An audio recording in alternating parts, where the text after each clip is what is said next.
Welcome to the Stop Over Drinking and Start Living podcast, where high-achieving, goal-oriented rebel women come to learn how to live a vibrant and fulfilling life without requiring alcohol to get through it.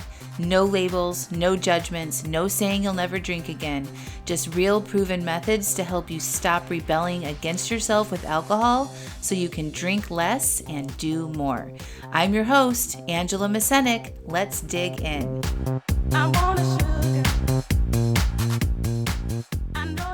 Welcome to episode 302, How to Not Overdrink During Hard Times. Rewind. Well, hello. Welcome back to the podcast. I was thinking about this topic, about a lot of people feeling stressed right now with this upcoming election. No matter what side you are, it's a lot, okay? And I was like, I have a lot of great content on this. And I did this class back in 2022 called How to Not Overdrink During Hard Times, and keeping the topics very general, but I think that we can apply the same concepts and coaching to how people are feeling right now. I don't know about you, but I'm feeling very anxious and uncertain about, outcomes of the election. And how I've been managing that is just noticing how I'm feeling, journaling, staying connected to what I'm able to do and what I have done as far as my contributions, and voting and all of that stuff. So I really want you to stay here with yourself and not focus too much on what other people are doing and what the outcome could or might not, or could or might not be. I want you to think about how you are doing. Okay. And really, in any coaching and changing any of our behaviors, this is about you and your feelings and your internal thought processes. And there's no right or wrong. But, if you're feeling stressed or anxious or worried or uncertain, those are feelings that you want to pay attention to. And I get into that during this class. So get out your notebook and take some notes. Of course, you can walk and listen, but really when you write down some of these core concepts that I teach in this class and then apply them to your life, you'll get better outcomes. So name how you feel, process those feelings, and learn how to focus on yourself. Give yourself a little goal or something to focus on over the next few weeks. But you don't have to overdrink during this time. I just wanted you all to know that. You don't have to drink or overdrink during stressful times. And this class is going to give you some tools for you to stay focused on what's important to you and be connected to yourself. So I hope you enjoy. My story is that I was somebody that overdrank for 20 plus years. And I started out in college, and really it evolved from there. It started out as just partying and things. I definitely overdrank and binge drank for partying and stuff like that. And then as I got more into my professional life, I was in sales and marketing. I did pharmaceutical sales for a long time. I traveled. I had an expense budget, marketing meetings, sales meetings, wining and dining doctors and staff. I got really into it, really into wine, fine wines, fine dining. I lived in California and in Seattle, Washington. And I had access to a lot of that stuff with Napa Valley and the Washington wine region. And it just sort of evolved from there. And I got married, I had some children, and really the dial turned up around my drinking after I had kids, dealing with anxiety, postpartum depression, work stress, the stresses of now having like this very complex life with working and marriage and childcare and all that stuff combined. And really, when I started questioning it, I was noticing that I was using alcohol to numb how I was feeling at the end of the day. Like I had high levels of anxiety and overwhelm. I was stressed out, resentful that I was doing the one that had to do it all, and definitely used wine to take the edge off. And I think it was a part of my identity too, as somebody who was younger and free-spirited, and I didn't want to be boring. One of my fears was like becoming a mother and having children and doing that kind of traditional stuff was that I would lose my identity. I didn't know that then though. I just had bought into this idea that drinking wine and going out and partying kept me young and fun.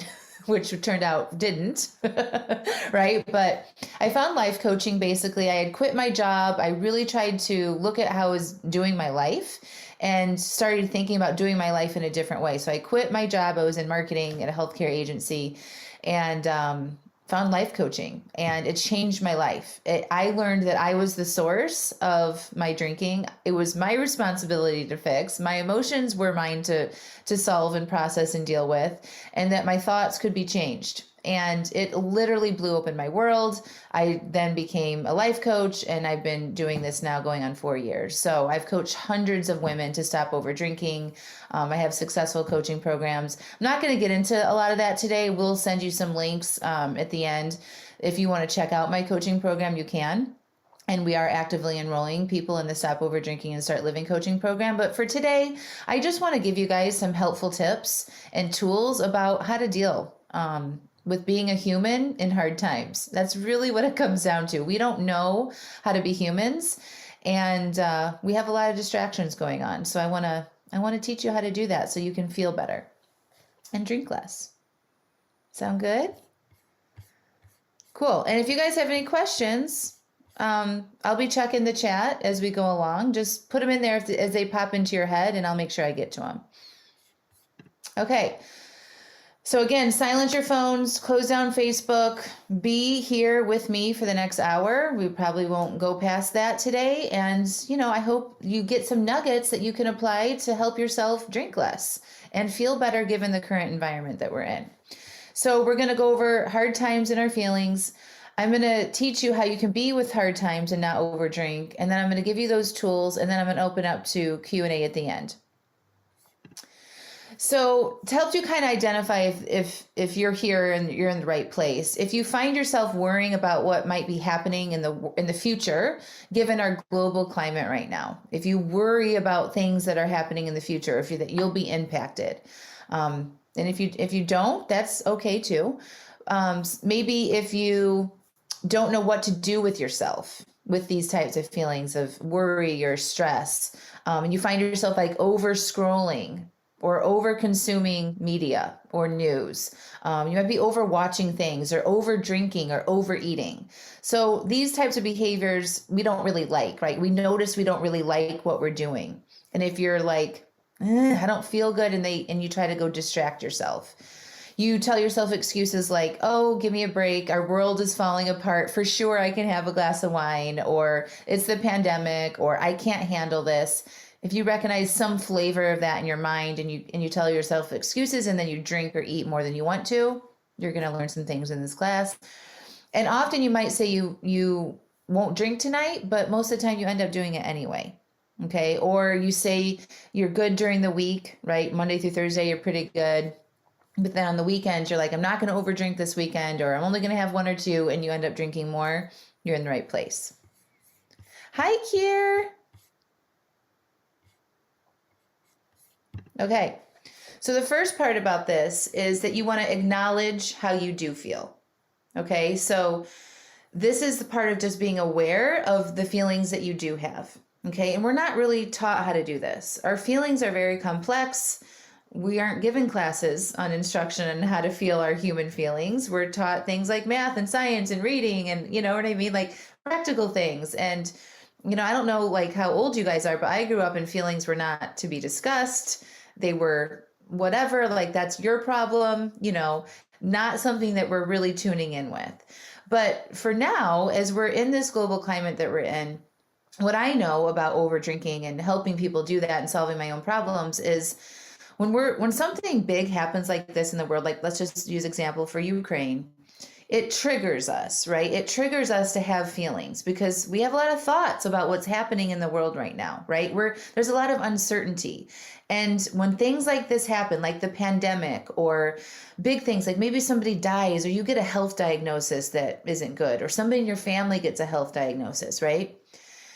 These big things in our lives or in our world really it's like a big flashlight that highlights our problems, right? So if you did overdrink a little bit or something didn't feel right, maybe you overdrink. Now, often it's like a lot. It's a lot more, right?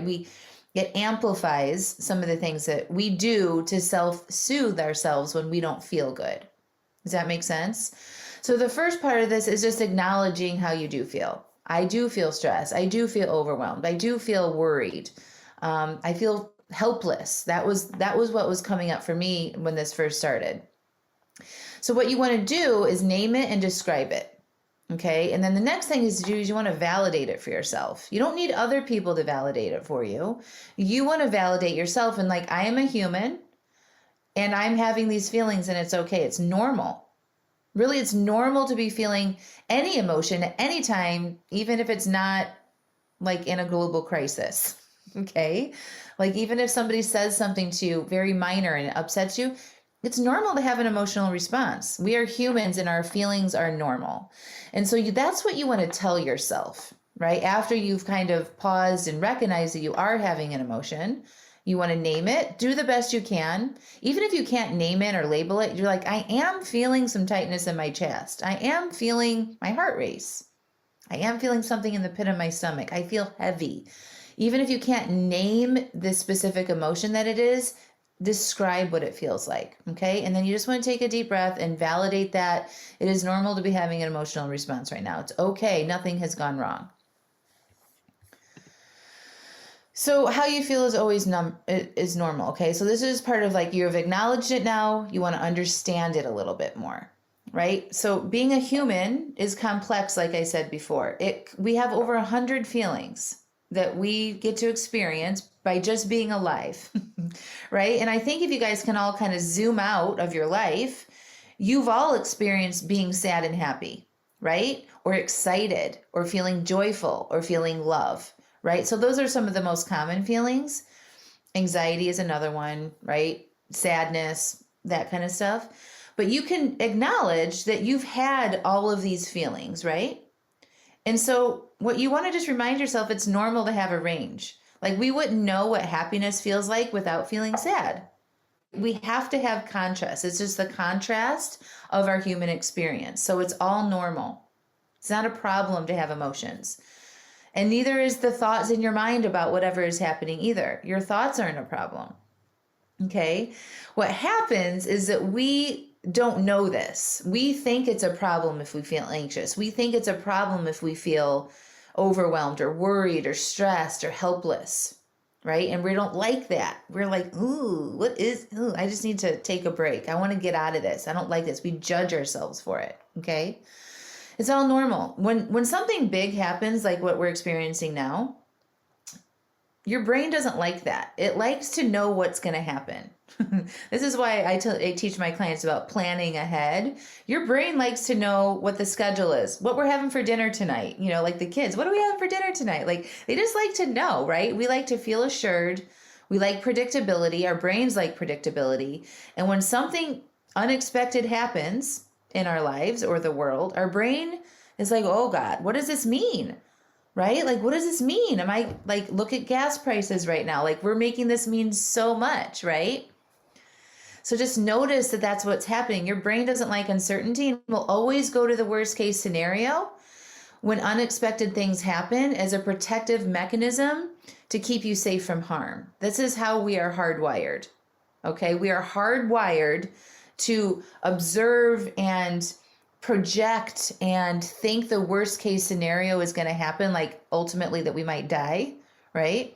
To protect you from that, to make you feel these feelings and kind of stop you from doing something unsafe. Okay? So all of this is normal. Does that make sense? Let me know if you have any questions so far in the chat.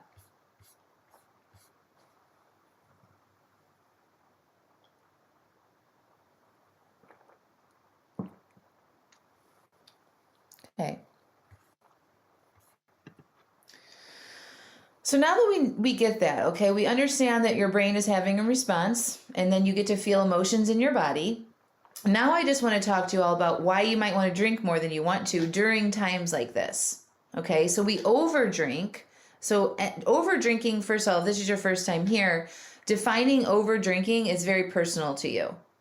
So there's no like prescribed amount that means that you're an over drinker. Okay. So you know if you are drinking more than you want. And for some people that could be drinking one glass of wine every night of the week and they can't stop that habit. It's really hard for them. It frustrates the heck out of them. And for them, they classify themselves as an overdrinker. For other people, it's just binge drinking on the weekend. For other people, it's sporadic. Like if it's especially in hard times, they might drink a bottle or two of wine and then they can go 4 or 5 days without it and then they do it again. Okay. So you identify that. You know if you're drinking too much that is good for you. Okay. So we overdrink because we're seeking to feel an emotion we currently don't feel in the moment that we choose to drink. Okay. So normally, especially now, like using what's happening right now as an example in the world, we're seeking to not feel helpless. We're seeking to not feel worried or scared or pissed or angry or frustrated or confused. Like, how are we in 2022 and this is still happening? Right? I had that thought. And so when we feel those emotions and then we're like, oh, alcohol might be a good idea because it'll take that edge off. So our brain is seeking to relax, to unwind, to de-stress, to take the edge off, to feel more joy, to feel more celebratory. Okay. So it's motivating you when it's seeking that it gives you a suggestion that that's going to help you right now. And because external things like alcohol, when you ingest alcohol into your body, those things, or food, or shopping, or drugs, or cigarettes, or scrolling, technology, all that, external things outside of our body, when we do those things to ourselves, they don't actually make us feel better. It's actually not a tool that actually helps us feel better.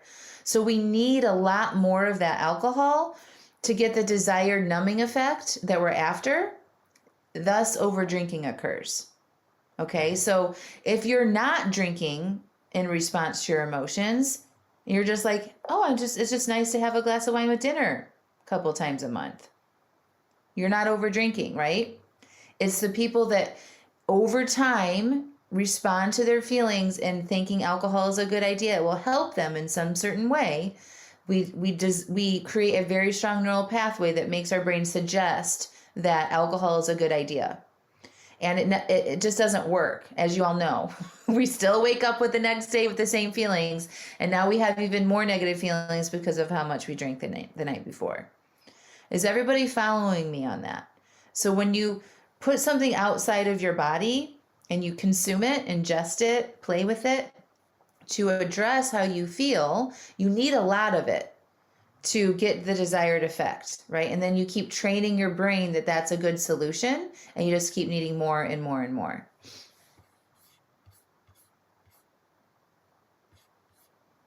Terry, so that doesn't mean you are negative.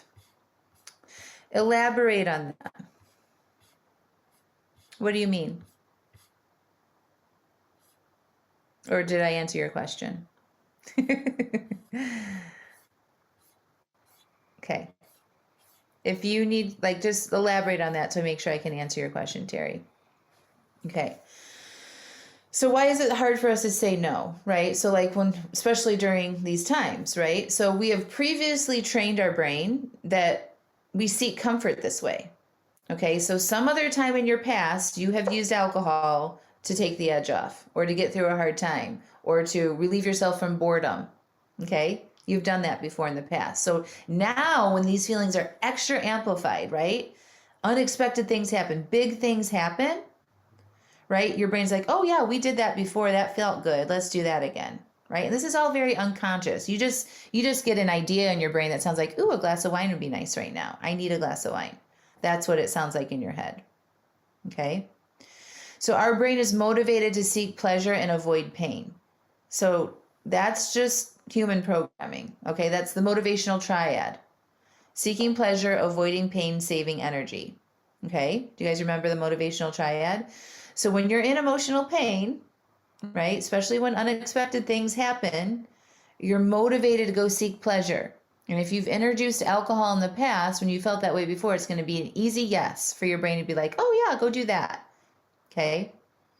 It's easier for us to drink, eat, scroll, overwork, overwatch than to sit with our feelings and thoughts. right? It's easier for us just to do what we normally do. Susan, you can put your hand down. I'm not gonna be like answering your questions live right now. So just, if you have a question, you just put it in the Q&A. Does that make sense? So we're motivated to seek pleasure, avoid pain, and save energy, right? So it's more energy, more work, and we have to sit with our negative feelings for longer when we choose not to drink, right? Our brain doesn't like that. It wants to get out of that as fast as possible. And that's just how we're wired. So I think it's really important that you guys understand that. Doesn't mean that you can't, right? It just, for you to understand why it's so easy to pour a glass when you've said you're not going to do it. This is why, because your brain is programmed to seek pleasure and avoid pain, right?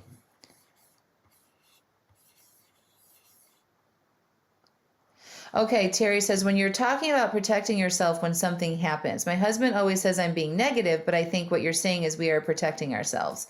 Yeah, it is negative thinking, right? We're projecting like the worst case scenario, thinking the worst things possible, right? Telling ourselves stories in a negative way of an outcome that might happen. Yes, that is being negative, but it's also just what our brains do, right? You can change that by just being aware of how our brain operates, right? And its default thinking is going to be to the negative, right? That's just the way it is. And so when you notice that's happening, you could be like, oh, I see this is happening. I wonder if I could think about this differently. We're going to talk about that too. Diane, why is it that when we've broken the pattern or habit, we go back to it? Example, people have gone months without alcohol through coaching and then they start up again.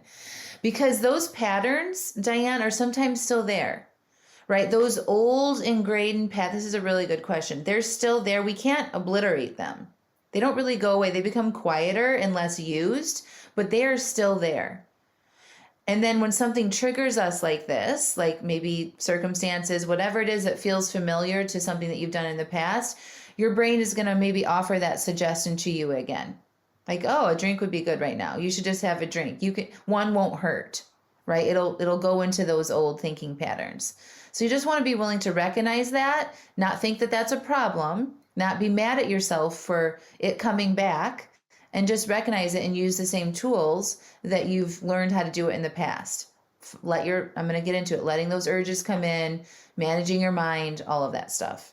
Okay. But like, that's really important for you guys to know. Our neural pathways don't really go away, but we develop new ones in how we think about things, how we react to things, right? But those old ones are still there.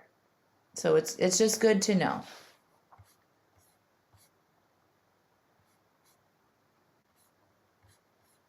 Can you guys still hear me and see me okay? Okay. So I would just like to know, thank you. What is happening with you all? Are you guys relating to what I'm saying? How have you been responding to stress, anxiety, or uncertainty right now? Are you seeing patterns of behavior when unexpected events happen with drinking? What do you wish was different? I'd love to know, like, get a pulse of where you guys are in the chat. So just let me know, like, what's happening with you right now in alcohol. Like, what are you noticing your patterns are? If it's been amplified, if it's no different than it was a few months ago, like, what is happening for you? And I want to make sure I address that.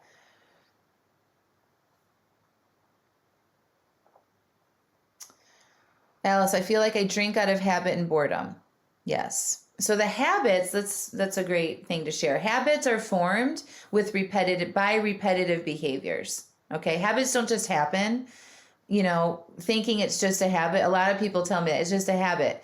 And that's not a very empowering way to think about it, because it's like, well, then where's your power? How do we change it if we don't really know where it comes from? But habits are developed with repeated behavior, and especially with alcohol. If you have a habit, like a nightly drinking habit while you're cooking dinner, that started somewhere. And if you can imagine what would happen, like just imagine not drinking. What would come up for you? What would you be feeling and experiencing? That's why you're drinking. So boredom, stressed, tired, right? Overwhelm, all that kind of stuff is loneliness. A lot of that stuff is why we're doing it. Okay. Go back over here to the chat.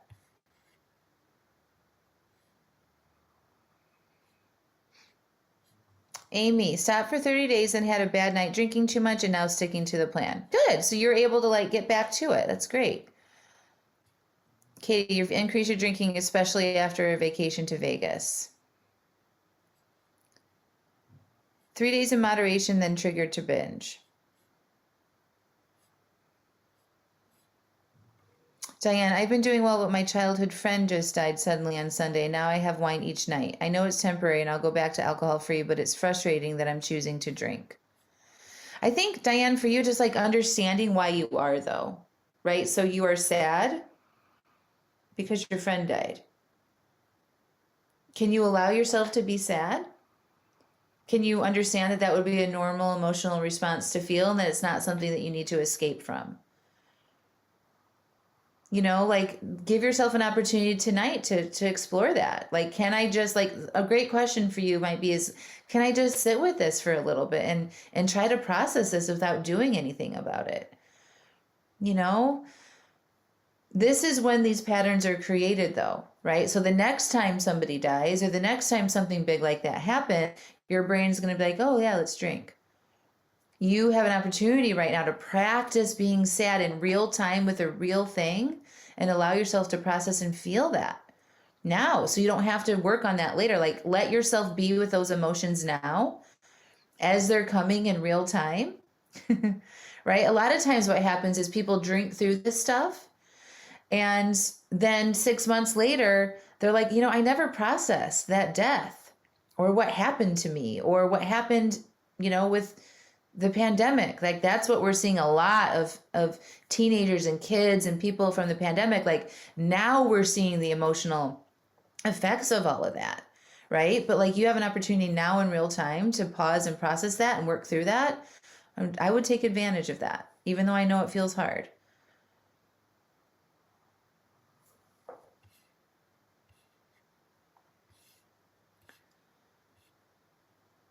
Terry said, lost my parents and dog within a year and a half, but this has been ongoing my entire adult life, but just started to get bad a few years ago. Yeah.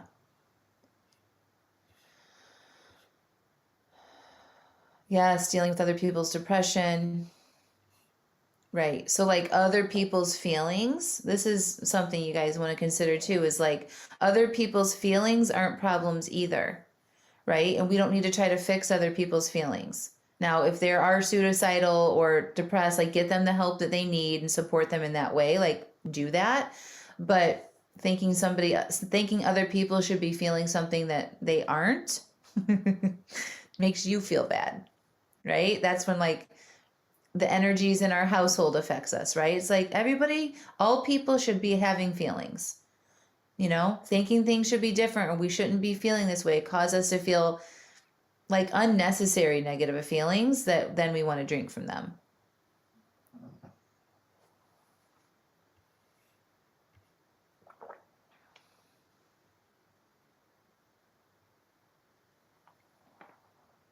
Molly, one thing I noticed when I stopped over drinking is I thought if I replaced alcohol with something healthy, then I was solving the problem. Healthy being knitting, walking, watching a funny show.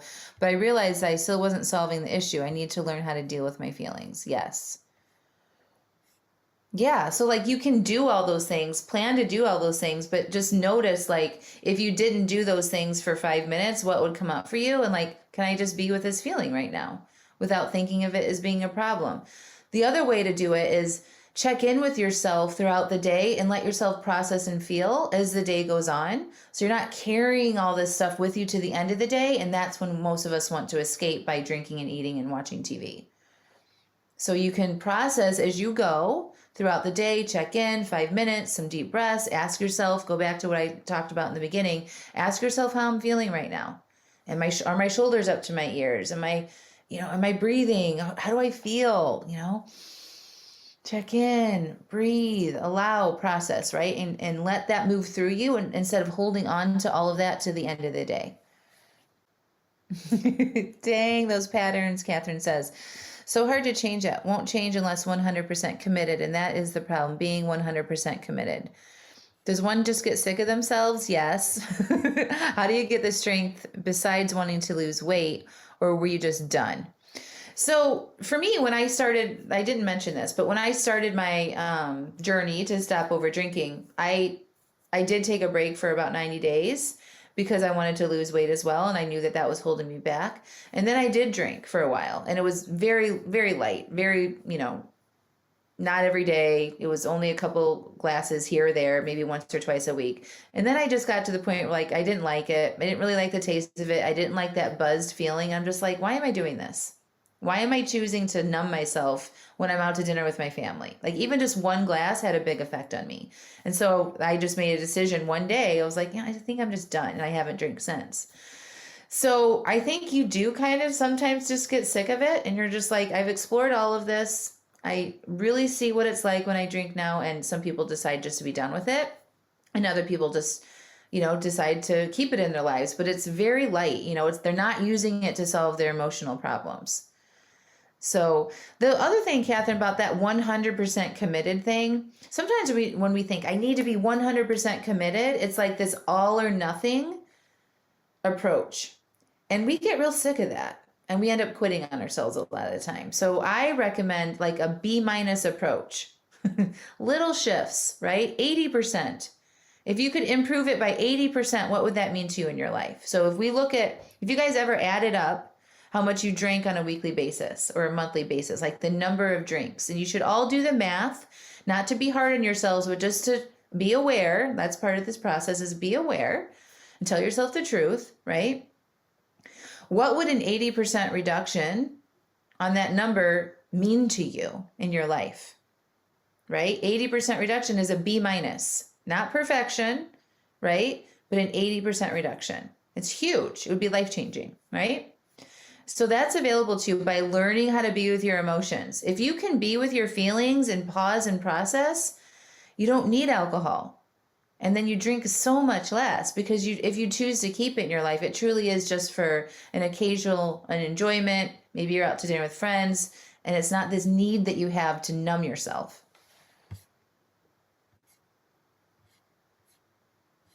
Oh, Catherine, B-, can do, working on a D to a C. Perfect. Go from a D to a C. Get good at being a C and then go to a B.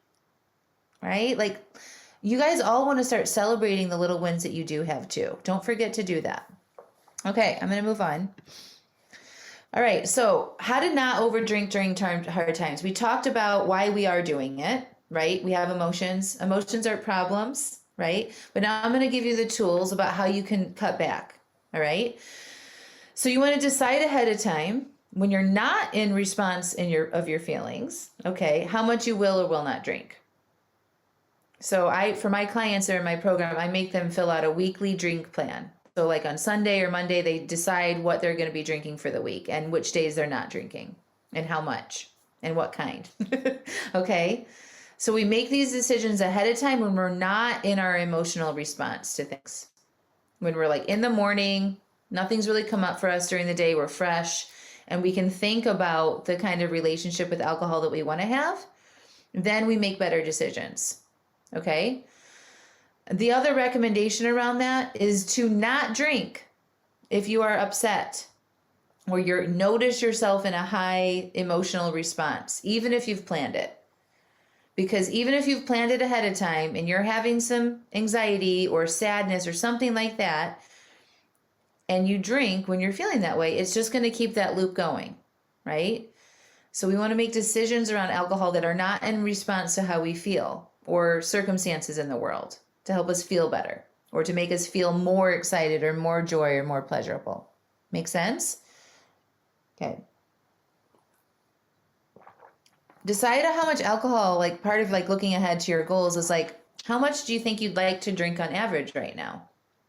It might be 0. It might be 3 to 4 drinks a week. You get to decide. You are the one that gets to decide what that looks like.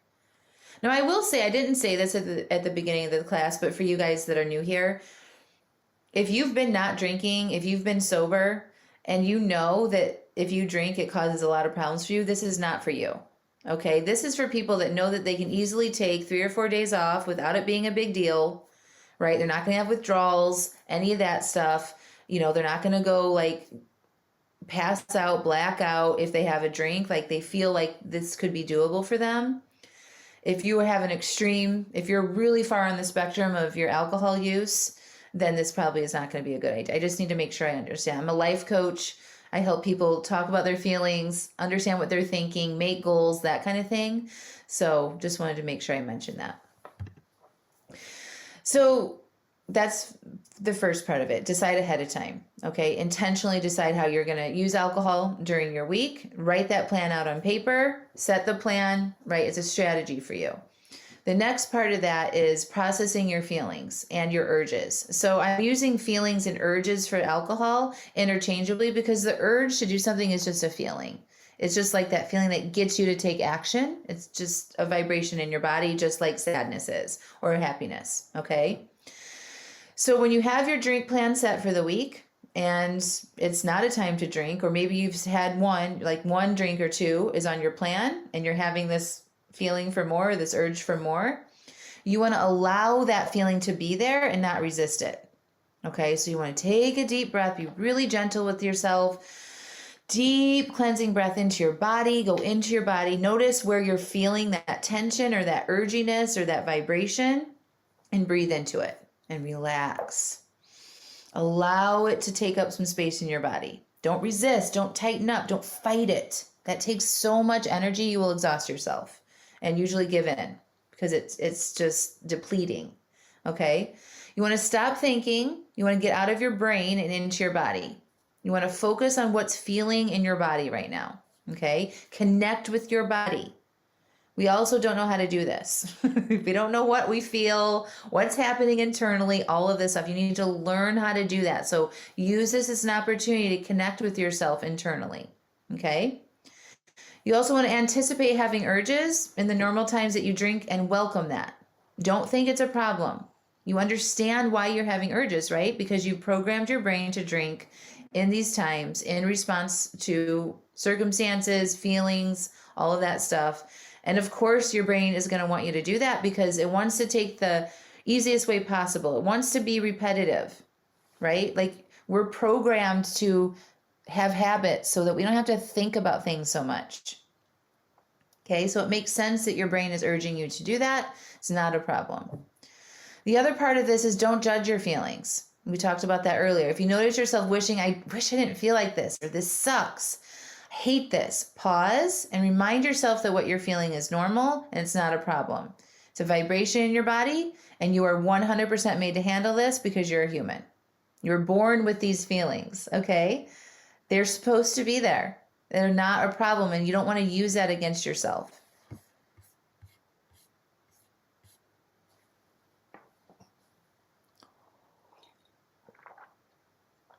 Terry, what if we have an all or nothing personality? I would stop telling yourself that you have an all or nothing personality. Like, that's a thought. I am all or nothing. That is not the truth of who you are. It's not 100% a fact. I'm sure you can find some other, if you really wanted to dig into it, you could ask yourself, like, in what other areas of my life where I'm not all or nothing? You'll find some evidence there. It's not a fact that you're all or nothing and that your personality, it's attached to your personality. So I would just stop telling yourself that and just be like, I'm gonna try to be say that does it B minus and see what happens. I'm learning how to do something in moderation. I'm learning how to do something where I'm not like 100% all in. I mean, I want you guys to be 100% all in, but like be gentle when it doesn't work out 100% of the time because we're humans. We make mistakes all the time. To expect that we'll do any of this perfectly is just setting yourself up to be disappointed. It's just the truth. Go into it, try, do your best, right? But don't expect perfection. It's progress, not perfection. I have a really good podcast episode on that.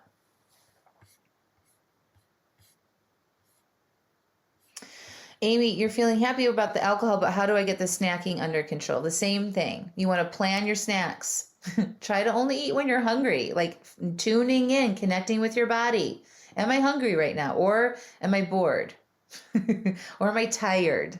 Right? You want to acknowledge, name it, describe it, check in with yourself. It's the same exact process with food.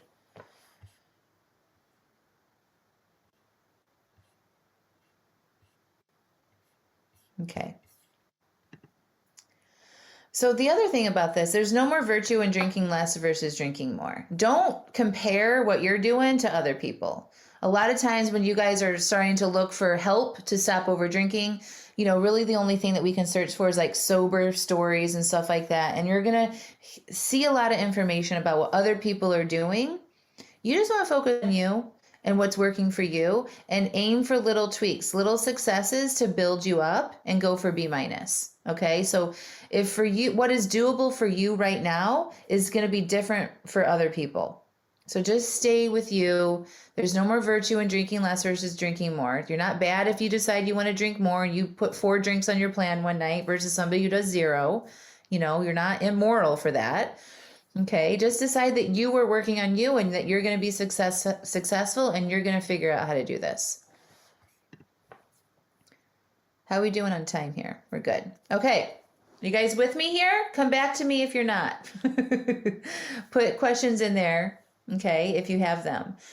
So we're identifying how we're feeling right now. Okay, just to recap it. Identifying how we're feeling, we're naming it, we're pausing, we're processing our feelings. Okay, we're understanding that our feelings are not a problem. We're going to connect with ourselves, we're going to breathe, we're going to allow. We're going to make decisions about alcohol ahead of time. Okay, now you've got all that, right? So we're going to do that. Now we're going to look ahead and we're going to identify some obstacles that we might be facing, right? So to think that this is going to go perfectly and you're going to be 100% is a lie. It's not, right? You're going to have some obstacles that come up. So what might get in your way of executing and following your plans, right? All of your best intentions, but there's going to be some obstacles that come in your way. So maybe you've got some family and friends asking you questions. Maybe you have unexpected invitations. Maybe you have some urges that you weren't planning for. Maybe your brain is like on fire with the chatter. Like it doesn't matter. Who cares? Right? Maybe you overdo it one night or you don't follow through and then you have thoughts like, oh, I'll just start on Monday. It doesn't matter. These are some obstacles that you want to see and know ahead of time and have a strategy for how you're going to overcome your obstacles when you're faced with them in the moment. Okay?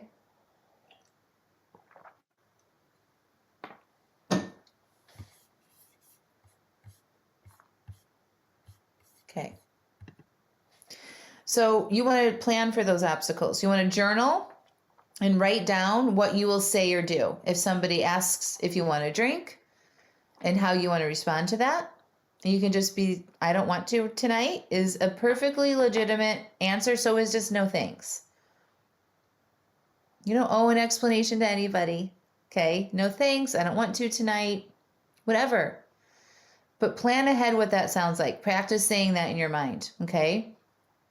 Visualize yourself doing that when it happens because it will. For sure, if you guys drink, you hang around people that drink and they're going to ask questions unless you hide yourself away in your closet, right? Which doesn't work. Don't do that. Put yourself out in situations, see your people if you want to, and have a plan for how you're going to address this.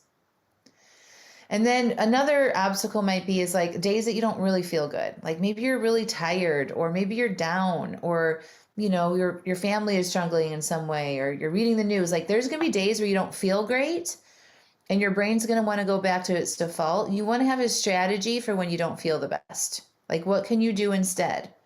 Can you do a meditation? Can you plan to go for a walk? Can you take a bath? Can you drink some tea? Like what are some things that you know that you like that it would be super healthy and supportive for you on the days that you feel bad? Like PMS time. Great way to have like a strategy. For my clients, I'm like, if you suffer from anxiety or depression, have a depression strategy, right? What do you want to do that feels extra loving and supportive for you, that's healthy on days that you feel like that?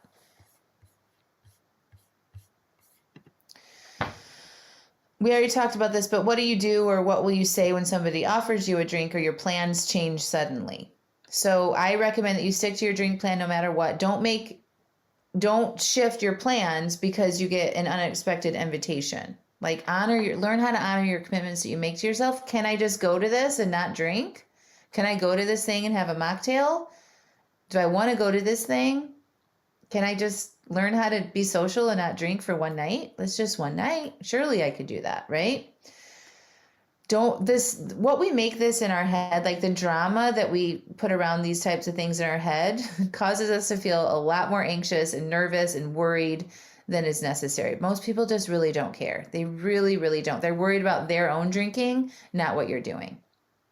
Okay. And then again, just what will you be doing, or what do you want to do when you're feeling crappy or overly excited? This could be another thing, like you're really excited about a vacation or a party or something, right? Or a big win, a celebratory thing. Those can be equally as triggering for us to overdrink than the negative emotions. So if you know that about yourself, like you want to have that plan and that strategy for when that happens. And this is just not something like, you don't need a spreadsheet for this. You just write it out. This is what I want to do when this happens. This is what I want to do when this happens. Okay. And you have like your little obstacle journal pages that you can refer to when these things come up. Like, oh yeah, this is what I decided that I wanted to do. I'm going to do that. You're planning ahead with the higher part of your brain that has the best intentions for you. When you wait until you're in the obstacle to make those decisions and figure out how to navigate that, it's really hard because your emotions are high, your intelligence is low, and we don't make the best decisions for ourselves and we get confused. Mocktail, you'd never heard of that before, Terry? Oh my gosh. Yes, mocktails are a thing and they're super popular right now. If you go to a bar or a restaurant, normally they'll pull something together. I just go and be like, I don't want any alcohol. Can you do, like, I'll look at the drink menu and something will sound really good, like with some cool things. I'm like, can you do that without the vodka? Or can you make me a mocktail that's like not super sweet? Tell them kind of like what you like, and they'll usually come up with something. It's really fun. I just hosted, I donated to a local fundraiser, and my sponsorship was a mocktail. So I bought the ingredients that is my favorite mocktail and like, supported the thing like that. It was super fun. I had little napkins made. It's very refreshing. I still felt social. It was pretty. It was pink, and there was a little raspberry in there. And like, people were enjoying it. Like it can feel as special as a glass of wine or something like that.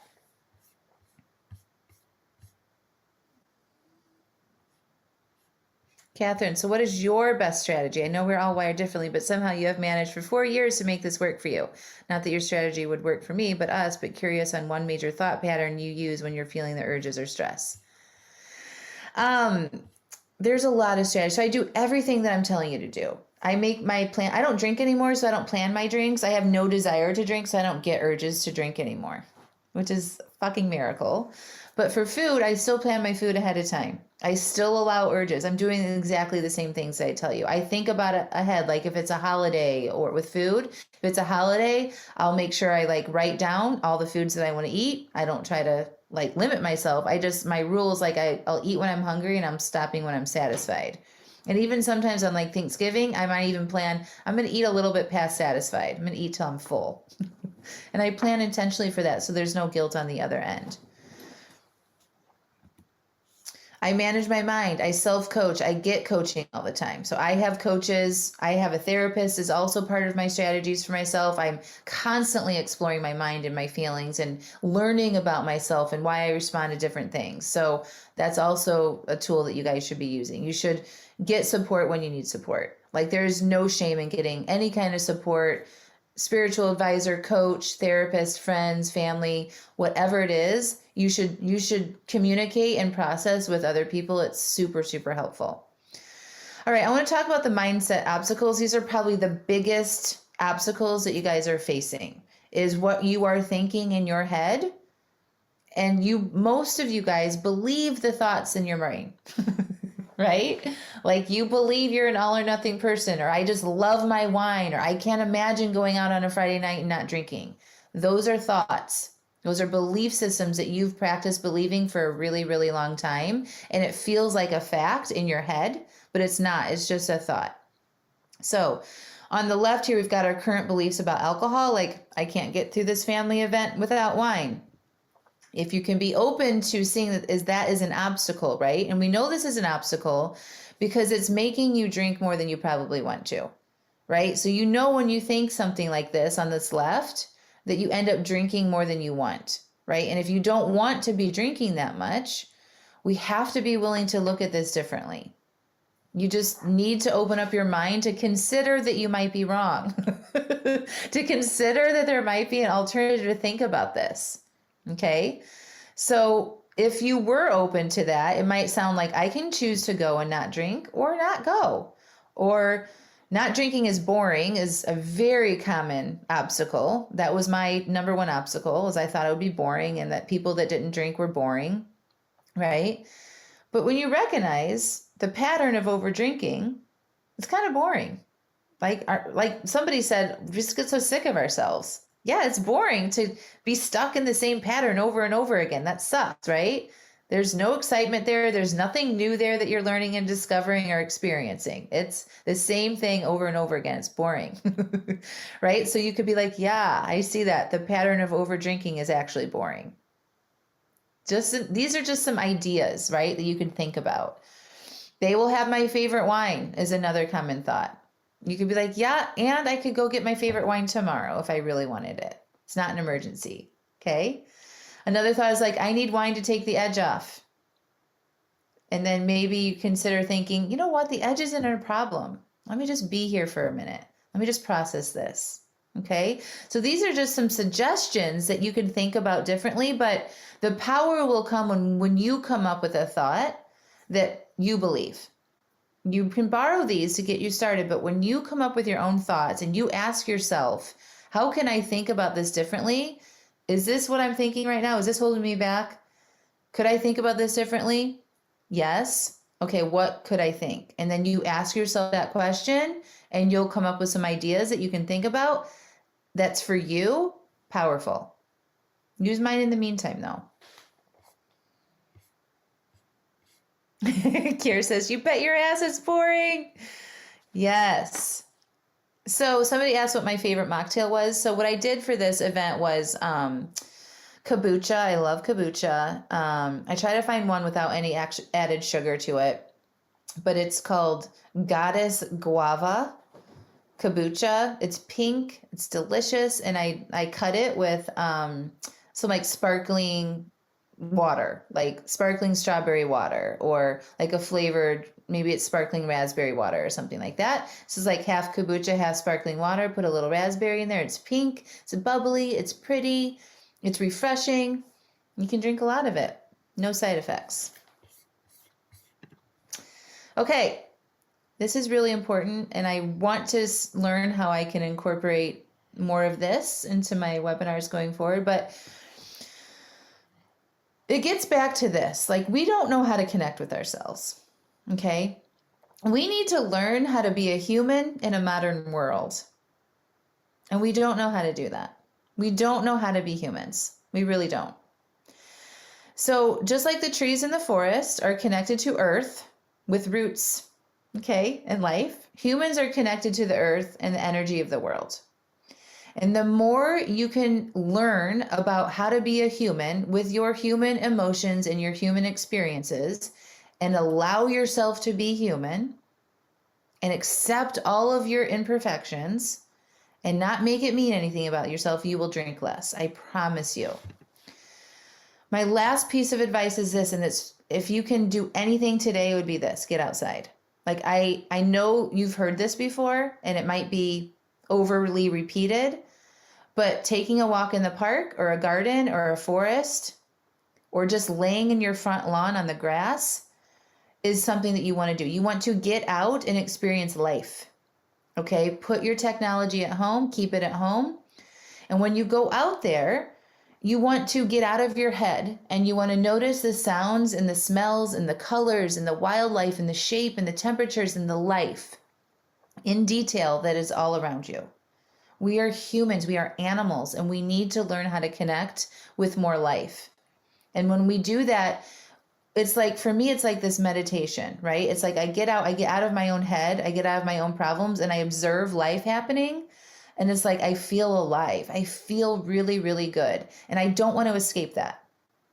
Okay, so if you want to drink less, you got to get outside. I promise you, even in bad weather, go get some rain jackets and some boots and some gloves and go out. I went out all winter this winter. It was amazing. Amazing. I went out this morning, it was raining. it fills you up, and I can't even begin to explain it in the next few minutes, but just trust me, do it. This is one thing that I do no matter what, is I move my body and I get outside. Connecting with nature will help you connect with yourself and the world around you. It helps lower cortisol, stress hormones, reduces your anxiety, reduces your heart rate, your blood pressure, and can greatly increase the quality of your life. Greatly increase the quality of your life, so much so that you won't want to escape your life with alcohol, I promise you. When you're noticing right now it's spring, spring is coming, you're noticing these new buds forming and the grasses are coming up in the woods and the birds are chirping and there's just life all around you, and you're a part of that. It's magical. Catherine says, amen. Love your rec on nature. Catherine, was it you that sent me the book? I think it was.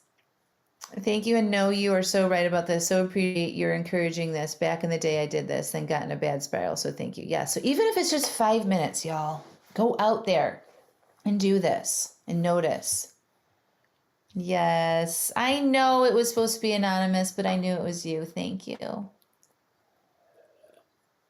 Catherine knows how much I love nature, and she sent me a beautiful book. Oh my gosh, Amy, New Zealand.